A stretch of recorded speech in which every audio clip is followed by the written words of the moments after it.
ronsennya itu parah banget, paru-parunya yang kanan yang udah hampir habis, yang kiri udah tinggal setengah. Jadi Habis tuh maksudnya istilahnya tuh gimana? yang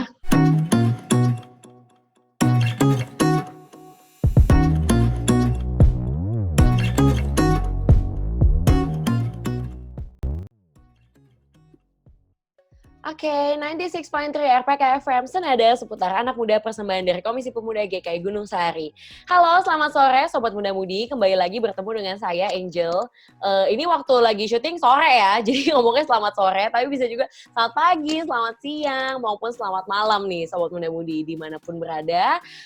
Pastinya udah kangen banget karena udah hampir 1 bulan Komisi Pemuda GKI Gunung Sahari vakum dulu nih, mohon maaf banget karena nggak bisa nemenin Sobat Muda Mudi di setiap hari Sabtu malam jam 8 karena kondisi yang kita semua tahu yang sedang kita alami bersama yaitu kondisi pandemi COVID-19. Nah, tapi we heard you, kami mendengar nih, dan kami juga kangen banget sama Sobat Muda Mudi, makanya kami mencoba untuk menggunakan teknologi. Kita belajar ya, Ci, kita juga baru pertama kali nyobain ini. Kita menggunakan salah satu teknologi sehingga kita bisa tetap ketemu kangen-kangenan sama Sobat Muda Mudi. Nah, sebelumnya saya nggak sendirian nih, jadi saya Angel di sini ditemanin sama di sebelah saya, sebelah sini nih, ya, di sebelah saya ada Cinoni gitu ya. Silakan diperkenalkan dulu. Halo Cinoni, apa kabar? halo, ya nama saya Noni, saya juga anggota GKI Gunsa juga. Ya, jadi Woi. saya sebenarnya sekarang saat ini lagi dokter umum yang lagi belajar spesialis nih di salah Oh, satu universitas di oke. Indonesia, di Jakarta, Oke, oke. gitu. Lagi praktek gak, Ci?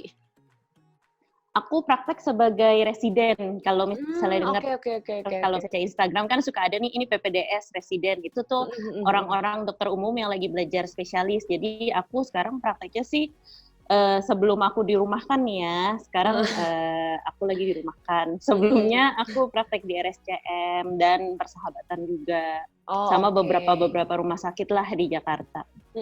Oke. Berarti banyak juga dong ya, Ci, ya pengalaman-pengalamannya selama berpraktek sebagai dokter. Udah berapa lama ya, Ci? Aku lulus 2013 ya, sekarang berarti 7 udah 7 tahun. tahun. Oke. Boleh tahu nggak, Ci, ambil spesialisnya apa sih? Aku obgyn, kandungan, Oke. kebidanan dan kandungan. Oke, Sobat Muda Budi, kalau misalkan nanti mau cek kandungan, kita doakan semoga Cinoni bisa menyelesaikan proses pendidikannya ya. Sampai lancar, supaya Sobat Muda Budi nanti kalau mau bisa datang langsung ke sebelah sini ya, ke dokter di sebelah Oh ya, ke saya. sebelah sini. Oke, nah jadi Sobat Muda Mudi, ini hari ini waktu saya syuting sih ini pas banget hari Paskah ya Ci ya kita ya. Selamat Paskah Cinoni. Selamat Paskah. Selamat Paskah juga untuk Sobat Muda Mudi. Dan kita di sini akan ngobrol-ngobrol selama kurang lebih 30 menit ke depan. Angel akan menemani bersama dengan Cinoni, kita akan bahas mengenai COVID-19.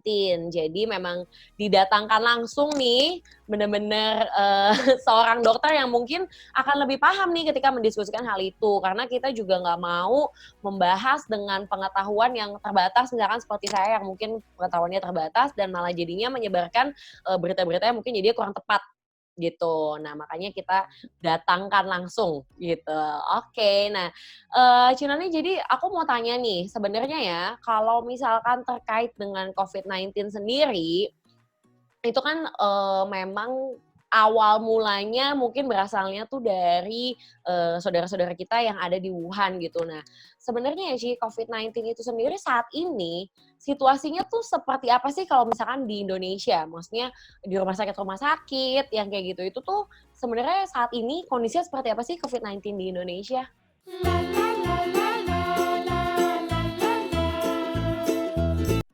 Secara nyatanya ya, sebenarnya kita kan udah lihat nih banyak sih informasi-informasi nih, berapa sih jumlah orang yang positif per hari gitu, itu Iya, kan banyak heeh, tuh. Nah, itu jumlahnya sebenarnya banyak banget. Dan di Indonesia itu yang kayak kita lihat sekarang kelemahannya mungkin dalam hal diagnosis. Untuk ngetesnya itu sebenarnya jumlahnya sedikit banget tiap harinya. Jadi kalau dari menurut pengamatan saya sih memang jumlah yang nyata yang terpampang itu adalah jumlah yang sudah confirm nih, sudah diperiksa. Nah, kita nggak tahu nih di luar sana ada berapa ribu, berapa juta orang lagi yang memang sebenarnya positif, tapi nggak sempat buat kena periksa gitu. Jadi kalau lihat di rumah sakit pun bahkan sebenarnya banyak banget. Barusan aku baru ngomong sama salah satu dosen aku yang di Semarang, dia bahkan bilang, junior aku positif loh, padahal nggak ada gejala dan nggak ketahuan nih. Jadi secara tidak sengaja dicek dan ternyata ketahuan positif. Ini kalau ngomongin jumlah sih mungkin nyatanya bakal lebih banyak daripada apa yang kita lihat gitu.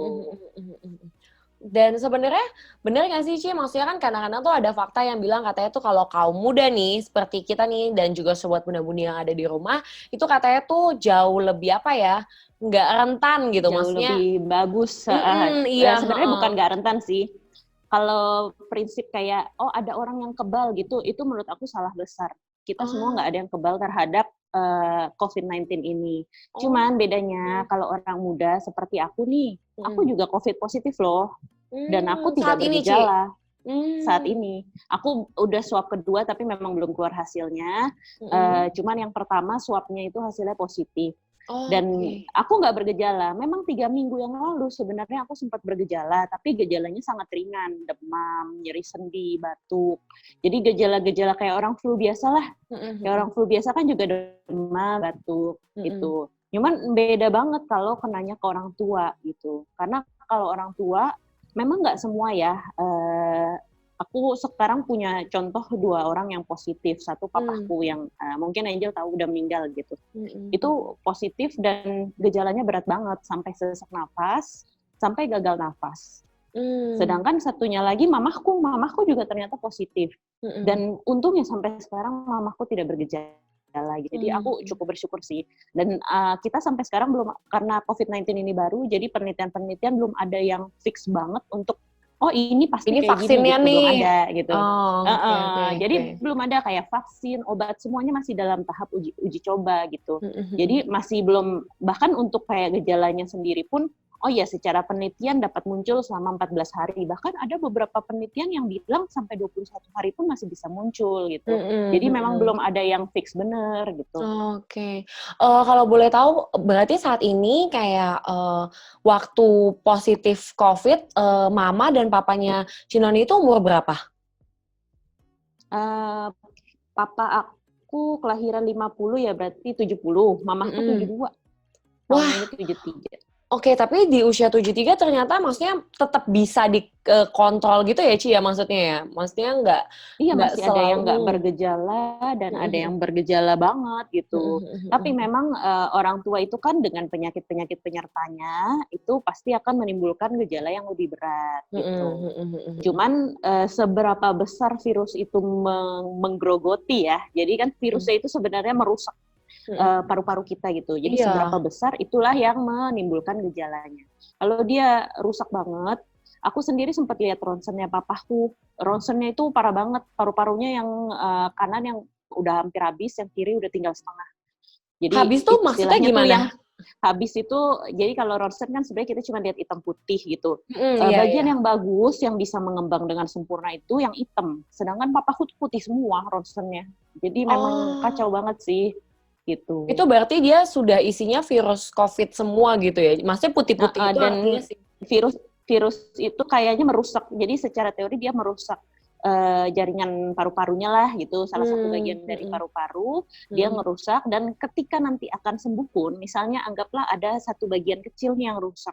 Ketika nanti sembuh, sampai sekarang penelitian masih bilang dia juga tidak akan sembuh sempurna. Karena paru-paru yang rusak itu nanti akan jadi kayak fibrosis. Jadi kayak mengeras aja gitu. Dia jadi kayak apa sih? Gimana? Dia bilang sih kalau di penelitian nanti akan menimbulkan gambaran fibrosis. Fibrosis itu berarti paru-paru udah rusak, tapi nggak terpakai gitu, nggak bisa digunakan lagi. Oke. Berarti maksudnya setelah sembuh pun dia kayak masih meninggalkan satu kondisi yang jadinya tidak bisa kembali seperti sebelum kena COVID sama sekali gitu ya, Ci ya? Tapi kalau sama Cici sekarang kondisinya apakah sama kayak gitu sih? Maksudnya apakah setelah Cici nanti udah sembuh dari virus ini, kan Cici sekarang positif nih, Ci, COVID. Kondisinya akan seperti itu juga nggak, Ci, maksudnya? Oops, sorry, mati ya. Udah, Ci, udah tersambung lagi. Oh ya, oke. Jadi kondisinya itu beda-beda nih setiap orang. Seperti kayak aku nih, aku sebenarnya kan karena aku kebetulan kenal sama dokter paru-paru, teman papaku, terus beliau kebetulan say hi sama kita gitu. Jadi beliau suruh kita periksa dan periksanya kebetulan CT scan. Jadi nggak ronsen. Kalau untuk rumah sakit pemerintah mungkin pakainya ronsen karena CT scan jauh lebih mahal gitu. Nah, karena kita pribadi jadi disuruhlah CT scan. CT scan itu ada 2 hasil juga yang berbeda. Aku sama mamaku kan statusnya positif nih. Paru-paru aku bersih. CT scan aku benar-benar nggak ada gambaran apapun. Nggak ada si putih-putih itu, pada mamaku nggak ada.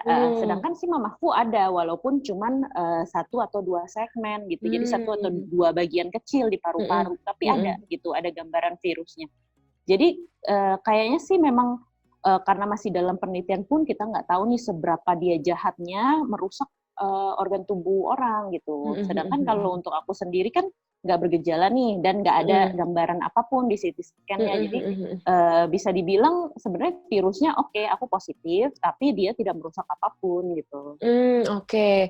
Dan kira-kira yang membuat bisa jadi sampai kayak gitu apa sih, Ci? Apakah karena imun kita yang masih bagus, karena kita masih muda, yang kayak gitu? Daya tahan tubuh kita sih sebenarnya. Jadi pada dasarnya virus itu apapun itu disembuhkan oleh daya tahan tubuh kita sebenarnya. Oke. Dan dia itu kan mirip kayak yang zaman dulu kayak SARS segala macam. Itu juga sebenarnya sedikit banyak imunnya badan kita nih berpengaruh loh dalam kesembuhan kita. Gitu.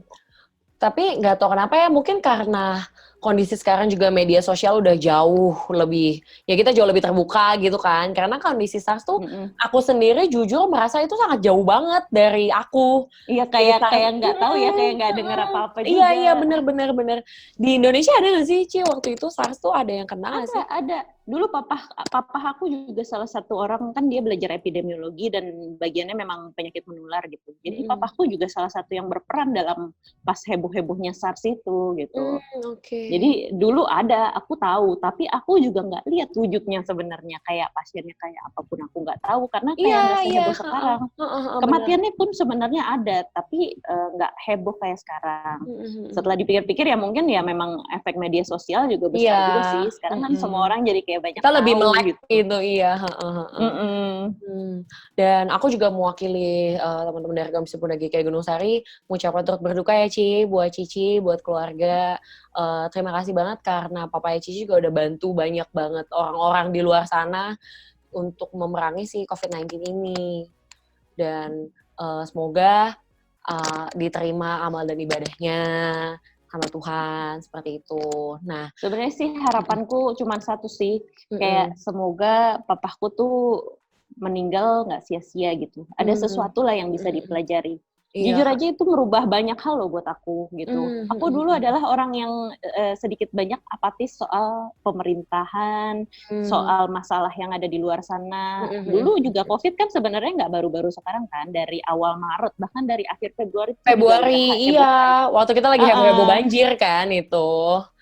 Dan aku kayak cuek-cuek aja, nggak peduli gitu. Dan dengan kayak gini, aku jadi kayak gregetan sendiri. Karena ternyata setelah dilihat-lihat, banyak juga sih sebenarnya masyarakat kita yang nggak aware gitu sama masalah kayak gini. Dan hoax-nya di Indonesia terlalu banyak ya. Jadi, waduh, susah banget. Sekarang gara-gara kayak gini, aku jadi ngebales-balesin orang WA, DM aku balesin, karena daripada mereka masuk jurang sama-sama ya, mendingan kita luruskan dulu. Penyembah WhatsApp grup ya, Ci? Penyembah berita di WhatsApp grup yang kayak langsung forward gitu. Nah, tapi sebenarnya Ci, virus ini dan itu mereka kayak lulusan WhatsApp grup gitu. Jadi kayak WhatsApp grup ini benar-benar wah nggak ngerti lagi deh. Aku aja nggak COVID ya jadinya ya. Iya. Tapi memang bener sih, Ci, maksudnya ya sebenarnya kan intinya mereka mau mencoba menggali gitu kan. Cuma mungkin yang lebih mudah diakses sama mereka tuh emang yang WhatsApp group gitu. Karena kalau buka-buka Google kadang banyak yang bahasa Inggris yang kayak gitu, jadi mungkin menghambat mereka untuk Ya, ya. paham yang kayak Jadi gitu nggak kan. ngerti juga Mhm, sebenarnya ini apa mhm. sih gitu. Makanya apa yang Cici lakukan kayak misalkan ngebales-balesin orang yang DM Cici maupun yang WhatsApp Cici itu bakal sangat berdampak banget sih Ci untuk meluruskan S3 COVID ini gitu di WhatsApp. Tapi Ci aku mau verifikasi nih Ci. Sebenarnya penggunaan masker itu tuh seberapa efektif sih Ci? Karena kan sekarang banyak orang yang akhirnya jadinya jual dengan harga yang sangat-sangat mahal yang kayak gitu. Mm-mm. Kalau masker efektif banget sih, karena Hmm. sampai detik ini penyebaran virus kita ini, si COVID-19 ini, masih diklaim sebagai droplet, bukan airborne. Kalau Oke. airborne, dia kayak bisalah melayang-layang di udara tanpa ada wujud penyebarnya Tapi gitu. contoh yang Sedangkan kalau airborne droplet apa sih, Ci? Kalau contoh airborne? flu. Flu. Oke. Heeh. Jadi Oke, dia oke. kayak bertahannya agak cukup lama gitulah. Mhm, mhm, mhm. Sedangkan kalau misalnya Si COVID kayak ini kita si COVID ini dia itu droplet, jadi harus ada si inangnya. mhm, Karena kalau kita lihat nih kayak benda-benda mati dia sebenarnya bisa bertahan tapi nggak terlalu lama gitu. mmm, Jadi nggak sampai seminggu dia masih hidup gitu di benda mati nggak. Sedangkan kalau dia hidup di badan kita, dia bisa bertahan. Pilihannya antara virusnya yang mati atau nanti manusianya yang mati gitu. Nah, masalahnya dengan droplet itu satu-satunya adalah kita harus pakai pengaman agar droplet nggak keluar. Droplet mmm, itu kan sebenarnya semua cairan yang keluar dari mulut atau mhm, hidung mhm, gitu. Jadi kita harus hambat agar dia nggak keluar. Intinya kalau kita pakai masker, dia kan nutupin nih. Sebenarnya masker kan kayak sekarang mereka sebenarnya ngeborong masker medis tuh. Harganya kan jadi mmm, 10 kali lipat lebih tinggi. iya. Dan emang kalau bisa dibilang ya kalau masker medis itu dia efektivitasnya memang 95%. Jadi Oh, dia emang bisa setinggi itu ya? menghambat si virus itu, emang Mhm, mhm, tinggi mhm, gitu. mhm, mhm. Tapi masalahnya dengan masyarakat Borong, ngeborong, itu kan mhm.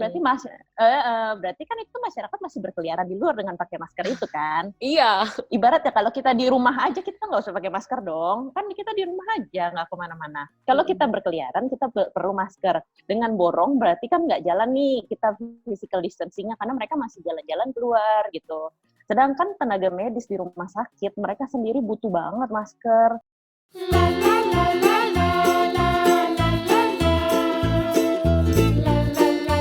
Dan sebenarnya kan, kalau yang kayak tadi Cici bilang nih, misalkan di permukaan benda yang kayak gitu-gitu ya, Ci, ya, itu memang bisa bertahan berapa lama sih, Ci? Benda-benda Sampai tertentu atau sekarang makanan sih gitu? sampai sekarang kayak penelitian-penelitian itu masih sebut maksimal 72 jam, jadi kurang lebih 3 hari ya.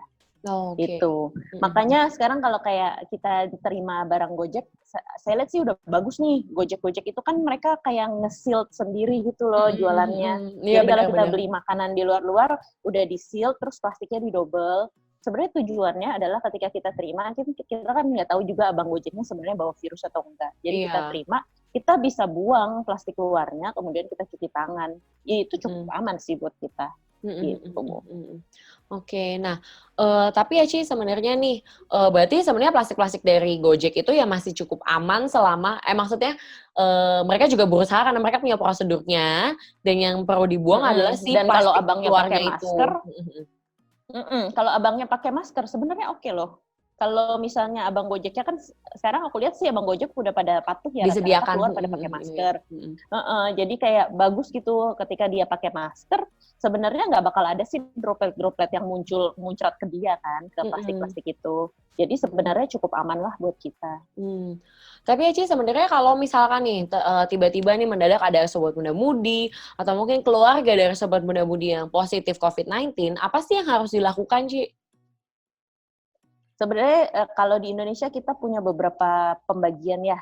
Mhm, Ada orang yang tidak bergejala, ada orang yang bergejala ringan, mhm. bahkan ada orang yang bergejala berat gitu. Oke, Jadi mhm. orang Ada yang 3 perlu ya, Ci, dibawa ke berarti rumah ya? sakit, Mhm. sebenarnya ada juga bergejala sedang, tapi nanti agak susah juga untuk memberikan Membedakannya, pengertian sedang itu sebatas apa Iya, sih gitu. heeh, Jadi heeh. sebenarnya kalau misalnya orang dia bergejala berat, bawalah dia ke rumah sakit karena ya di situ memang rumah sakit itu dikhususkan untuk orang-orang yang bergejala berat.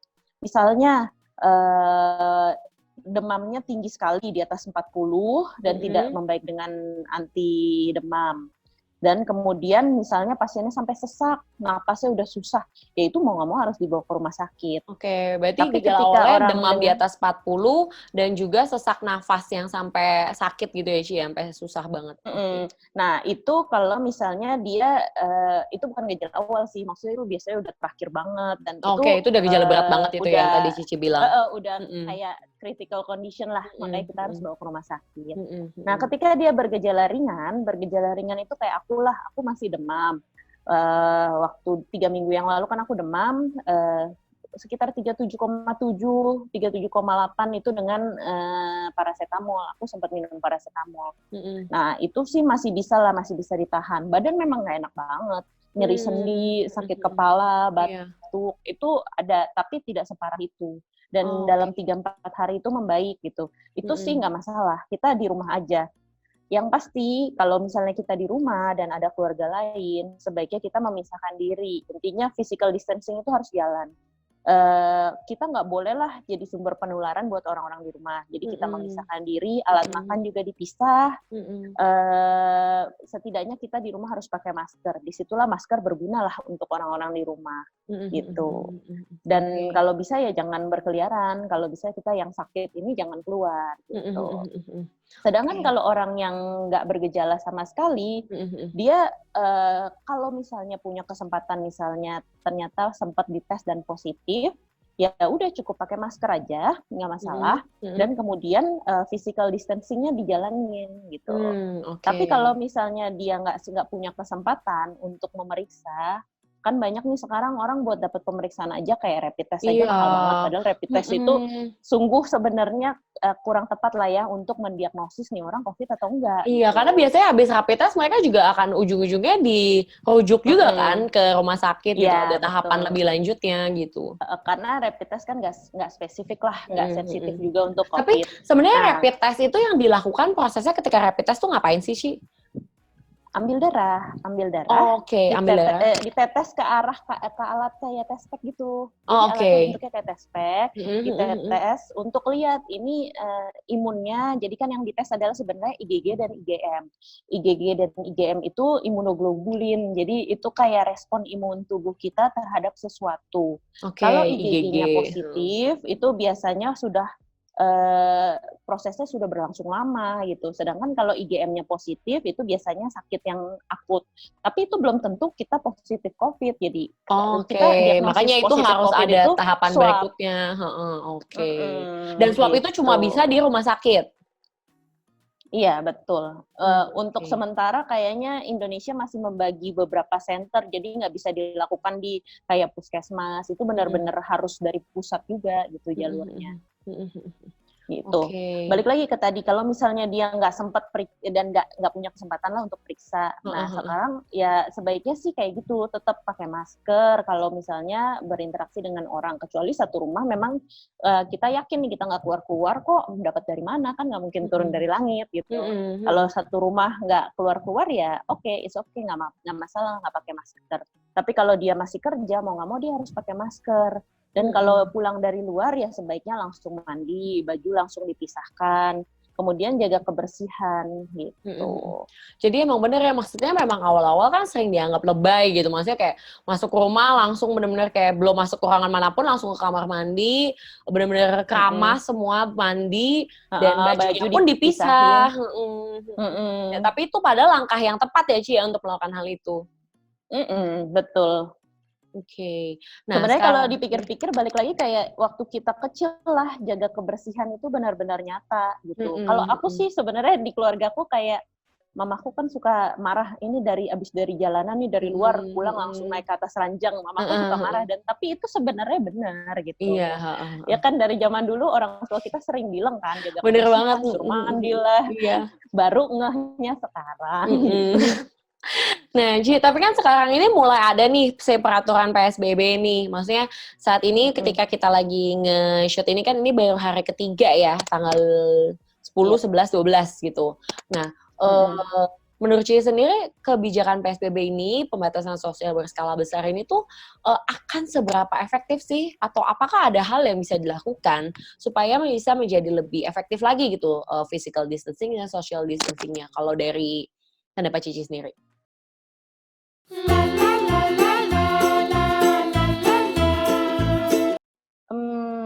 Sebenarnya kalau PSBB itu akan sangat efektif kalau benar-benar dijalankan. Masalahnya kita agak sulit nih, warga kita kan sebenarnya nggak semuanya mampu nih, nggak semuanya punya tabungan. Ada yang bilang kalau saya nggak kerja di luar, kalau saya nggak cari uang, nanti saya makan apa, ya kan? Iya, Nah, iya. kalau dengan ada yang sebagian yang kayak gitu, ya nanti agak sulit sih. Dengan masih ada orang yang berkumpul-kumpul, berkeliaran, justru sebenarnya PSBB jadi nggak efektif. Tapi memang kalau memang mau diupayakan gitu, yang memang mampu di rumah aja akan tetap di rumah nih, dan yang memang harus kerja di luar dia menggunakan misalnya physical distancing, pakai masker, dan dia pulang juga dia jaga kebersihan, jadi dia mandi dan lain sebagainya. Sebenarnya sih itu akan sangat efektif. Karena intinya sih sebenarnya kita masalah terbesarnya adalah memutuskan rantai penyebaran. Kalau kita nggak melakukan upaya semaksimal mungkin untuk mutusin itu, nanti nggak selesai-selesai. Iya. Karena selama masih ada orang yang positif, masih ada orang yang punya kemampuan untuk menyebarkan virus, dia nggak bakal selesai. Gitu. Bener sih, Ci. Dan sebenarnya nih ya, Ci, misalkan nih selama di rumah, kayak Ci kan sekarang udah 3 minggu.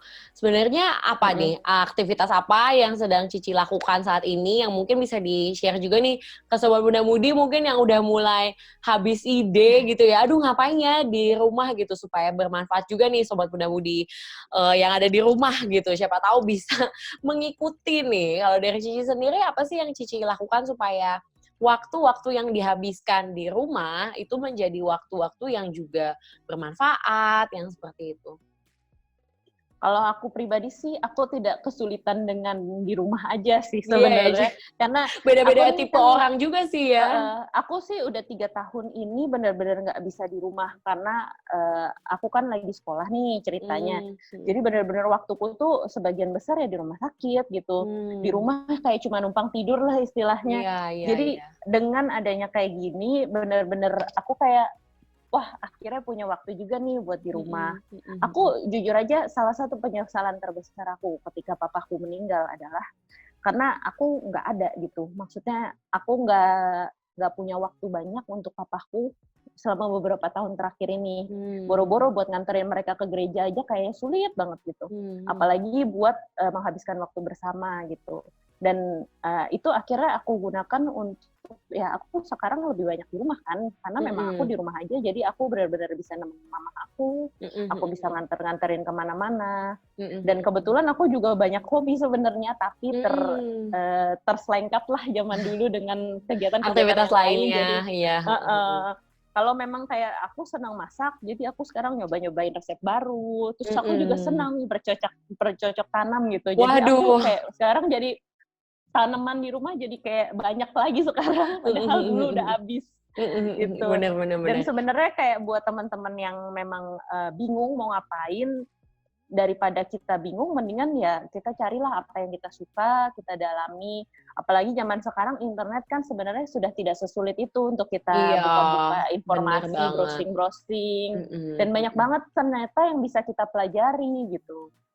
Padahal zaman dulu kalau kita kerja aja terus kayak nggak ada waktu kan sama sekali. Gitu. Sekarang sih dimanfaatin aja mumpung bisa gitu. Bener sih, karena kan memang di usia muda, maksudnya usia Sobat Muda Mudi juga, itu kan memang usia yang ambisinya banyak gitu kan. Kalau kayak kita gitu sih, maksudnya usia 20 sampai 30 akhir gitu, 20 sampai 40 awal, itu benar-benar masih banyak yang mau dikejar. Kayak kita punya rencana tuh, kita make plan gak cuma buat 2 hari lagi atau seminggu lagi, bahkan kita punya rencana sampai setahun ke depan, sampai 2 tahun ke depan, yang kemudian tiba-tiba sekarang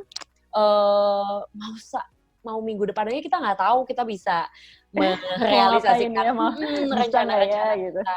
Jadi benar banget seperti yang Cici bilang, yang pertama adalah coba diingat-ingat lagi nih selama ini tuh punya kesukaan apa gitu ya Cici ya, punya hobi apa. Kemudian yang kedua adalah harus bisa meningkatkan skill tertentu juga gitu ya Ci ya. Jadi belajar Iya. sesuatu lewat internet. Jadi selesai quarantine, selesai masa-masa work from home ini kalau kita nggak ada skill yang bertambah, itu justru jadi Sayang banget. pertanyaan, dan sayang banget kondisinya gitu ya Ci ya. Oke, Nah, sama setuju satu banget. lagi jangan lupa habiskan waktu bersama keluarga lah, mumpung Betul sempet banget, gitu. karena selama ini ya kita sibuk dengan dunia kita sendiri. Nah sekarang kita benar-benar Mm-mm. dikondisikan benar-benar harus bersama dengan ya sebenarnya bukan sama siapapun loh, ini keluarga sendiri loh gitu Iya, kan. Bener-bener temen aku yang pada ngekos juga ujung-ujungnya mereka pada pulang ke rumahnya. Jadi pulang.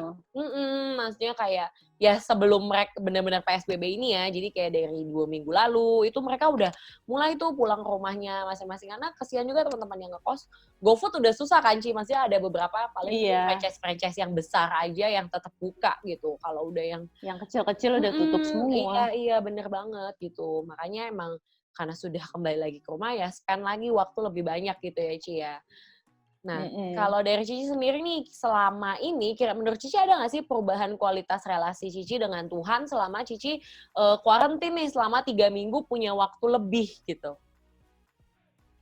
Bisa dibilang ya jelas sih ya, soalnya hal simpel aja lah, kayak kita lebih karena kita nggak sibuk ya, kita kan Mhm, makan teratur nih, kita pasti iya, berdoa sebelum makan. Jadi mhm. jumlah berdoa kita aja jauh lebih banyak. Ya kan jumlah kita hubungan dengan Tuhan tuh jauh lebih banyak. Kita jadi Komunikasinya, lebih punya banyak merenung juga, waktu untuk merenung, untuk merefleksi diri. mhm Ini mhm kita mhm. udah bener nggak sih hari ini kita ngapain aja ya? Itu jauh jauh lebih banyak sih.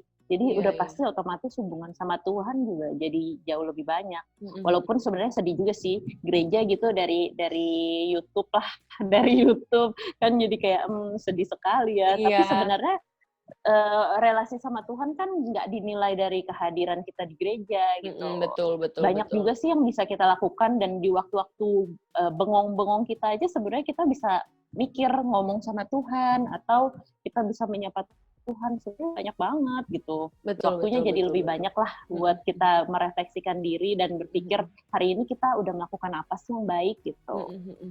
Bener banget sih, Ci. Jadi justru seharusnya di masa ini udah nggak ada lagi alasan-alasan yang kayak sibuk nih nggak bisa renungan, yang kayak gitu kan. Paginya sibuk Heeh. atau kayak udah capek malamnya langsung mau tidur gitu kan. Justru kita nyari Iya, harusnya aktivitas. udah nggak boleh orang kita nggak capek. Iya, bener banget bener banget. Jadi justru harusnya sangat bisa ditingkatkan gitu ya, Ci, ya.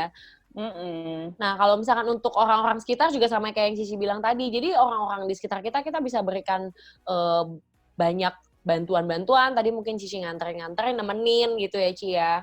Dan Mm-mm. juga ngobrolnya sih, kualitas relasinya harusnya juga berbeda gitu ya dengan sebelum di masa Mm-mm. untuk karantina ini gitu.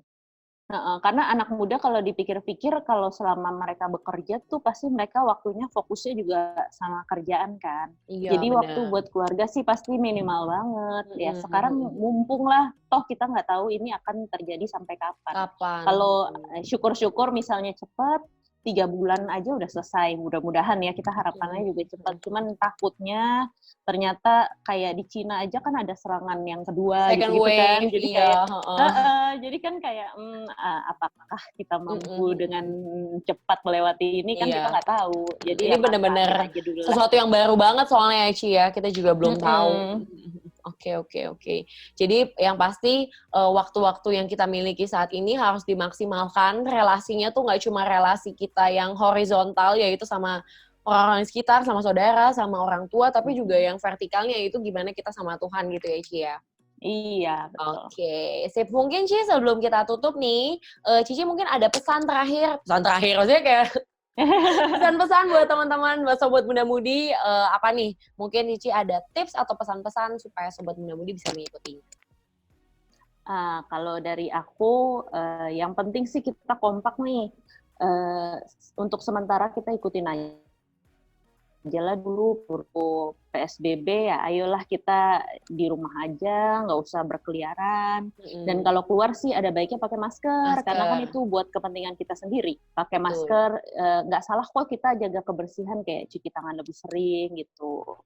Nah, sama satu lagi untuk berita-berita di luar sana, sebenarnya kan banyak juga berita-berita yang nggak bagus gitu, jadi hoax-hoax gitu.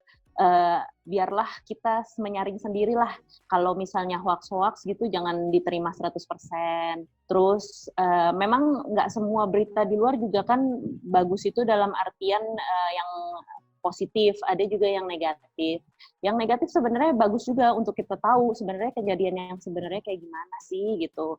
Dan jadikan sebuah awareness buat kita. Dan yang positif-positif kan kita bisa saring-saring juga gitu. Pokoknya jangan asal terima 100% lah berita-berita di luar, karena banyak juga yang agak ngaco-ngaco gitu kan, kasihan juga, makin disebar, makin heboh di luar, padahal ternyata kebenarannya nggak benar gitu.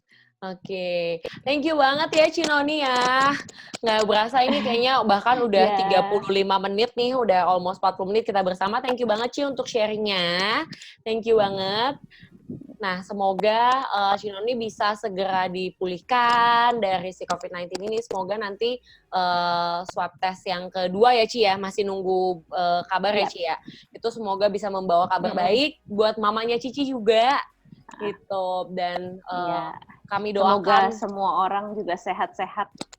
Oke, nah Sobat Muda Mudi terima kasih karena sudah bergabung bersama dengan kami, dan tentunya kami akan kembali dengan media-media seperti ini lagi nih. Jadi kami akan melakukan banyak ngobrol-ngobrol seperti ini lagi. Besok-besok nanti kami akan buat supaya Sobat Muda Mudi juga bisa melepas kangen sama host-host dari Senada. Dan juga tentunya kami akan membahas mengenai hal-hal yang sangat-sangat dekat dengan kita sebagai Muda Mudi. Nah, kalau gitu thank you banget ya Cinoni untuk waktunya. Nah, kami mohon pamit. Terima kasih, Cinoni. Selamat Paskah juga. Terima kasih juga. Sobat Muda Mudi juga selamat Paskah. Oke, sampai ketemu lagi di Senada yang berikutnya. Terima kasih. Dadah semuanya. Dadah Cinoni. La la la la la la.